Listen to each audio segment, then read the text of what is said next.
It was raining the night everything started. The kind of cold, misty drizzle that turns headlights into blurry orbs and makes the whole world look like it's underwater. I'd just gotten off a long shift at a restaurant, running late, bone-tired, brain-fogged. The highway was practically empty, so I let my speed creep up. 84 and a 60. The red and blue lights hit before I even realized how fast I was going. My stomach dropped. I'd already gotten 2 tickets this year. One more and I'd lose my license, and my job depended on it. My manager had made it clear, no license, no shifts. I was one mistake away from being unemployed. And then I realized my wallet wasn't in my purse. I'd left it at home when I switched bags that morning. But my sister's old ID, Emily's, was still in the glove box. She'd borrowed my car months ago and never took it back. I stared at it while the officer walked up, my hands trembling so hard I almost dropped it. He tapped the window. I rolled it down. License and registration. I hesitated. Then I handed him hers. "Emily last name?" he asked. "Yes," I whispered. I thought I was being clever. Thought I was saving myself. He didn't seem suspicious. He handed me a speeding ticket and told me to slow down. I drove home shaking, half crying, half laughing from relief. I told myself I'd fix it later somehow. 2 weeks later, Emily 29F called me, panicked. She'd gotten a letter. Failure to appear, reckless driving, license suspension notice. "Lisa, what the hell did you do?" I froze. "What are you talking about?" She read the letter to me. Court date.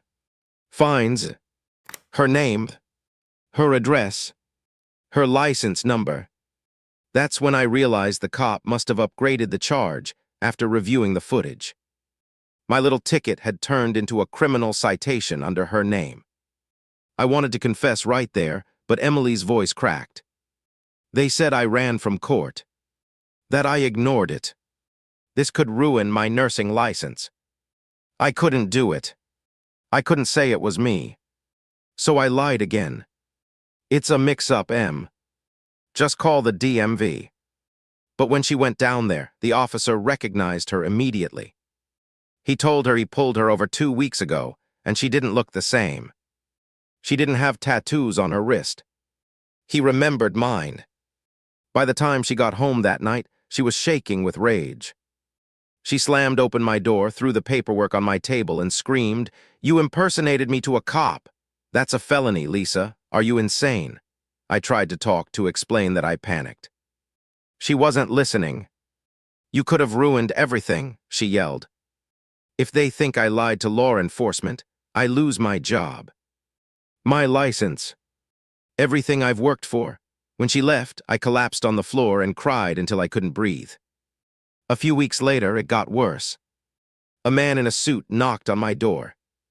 He handed me papers, criminal charges, providing false information to law enforcement, identity fraud, obstruction of justice. I called Emily immediately. She didn't pick up. In court, the DA played the officer's bodycam footage. I wanted to sink through the floor when I heard my own voice. "Yes, I'm Emily last name." The cop had asked me to confirm my address, hers, and I'd done it without hesitation. My lawyer told me it was an open and shut case. "They have everything on record," he said. "If she presses for damages, you're looking at a felony." Emily refused to lie for me, but said she wouldn't push for extra charges either. The DA offered me a plea deal. 2 years probation, community service, and a permanent criminal record. If I fought it, they'd go for jail time. I took the deal. I thought that was the end. But months later, Emily called again. Her voice was different. "Hello, Lisa," she said quietly. "They pulled me over tonight. For a broken taillight. And guess what came up?" I didn't speak. "Your charges," she said. "The system says I'm you. My background check says I was arrested. I can't even renew my nursing license because it's flagged under your name." My heart sank. The records must have merged. The night I used her ID, it linked her name to my fingerprints, my mugshot. The DMV system thought we were the same person. I spent weeks making calls to the court, to the clerk, to the probation office. No one could fix it. It was like I'd broken reality. One clerk said, "Oh, you're the twins who got caught in the crossfile issue, right?" "We're not twins," I said. She chuckled. "You look close enough. System can't tell." I hung up shaking. Then things got weird. I went to my apartment building, and one of my neighbors smiled. "Hey, Emily. Got your package by mistake again." I froze. "I'm Lisa." He frowned. "No, you're Emily. You told me last month you were moving here after a breakup." My chest went cold. I'd never said that. But Emily had just broken up with her boyfriend. The next day she texted me. Someone at work called me Lisa. Thought it was funny. I didn't. It started happening more. People confusing us. Mail addressed to the wrong sister. Our names showing up together in government databases. Even my probation officer mixed us up once. Then the officer from the original stop showed up again. He said there'd been a clerical error. My probation files listed her birth date. He asked us both to come down to verify our prints again. We sat side by side in the waiting area, neither speaking. He walked in and said, "Good, the twins are here." Emily said, "We're not twins." He smiled. "Right. Sorry. You just look exactly alike." "We don't. We never did. I have dark hair. Hers is blonde. She's taller. Different build. But somehow the system, and now people couldn't see the difference." A week later, she called sobbing. Her nursing board application had been rejected because of inconsistent identity records. My background check for new job got denied too. The world had fused us together into one corrupted file. Two lives, one mistake, permanently blended. I started having nightmares. In them, I'd look into a mirror and see her face. Sometimes I'd dream of the traffic stop, but when I looked at the cop's reflection in the window, it wasn't me sitting there. It was Emily. I began to feel like maybe the system wasn't wrong. Maybe I'd taken too much of her name, her safety, her clean record, and some twisted karmic force had decided to even it out. Last month, I went to the DMV again to try and fix it. The clerk scanned my fingerprints, frowned, and said, "That's strange." "What?" "It says your record already exists, but under a different identity. One with higher clearance access." "Do you work in healthcare?" I shook my head. "No, my sister does."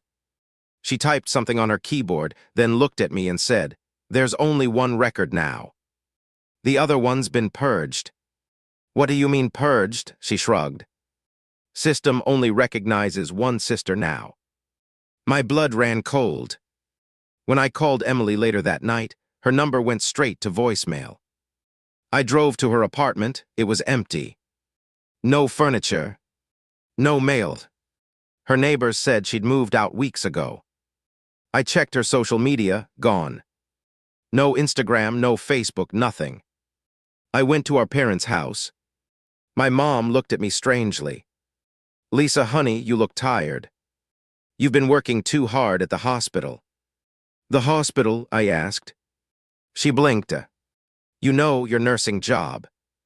I felt the world tilt sideways. "Mom, that's Emily." "I'm Lisa." She frowned. "Who's Emily? I don't know what's real anymore. Every piece of paper, every database, every person I've talked to, they all think I'm her. My name, my job history, my address, all changed. Even my reflection feels off.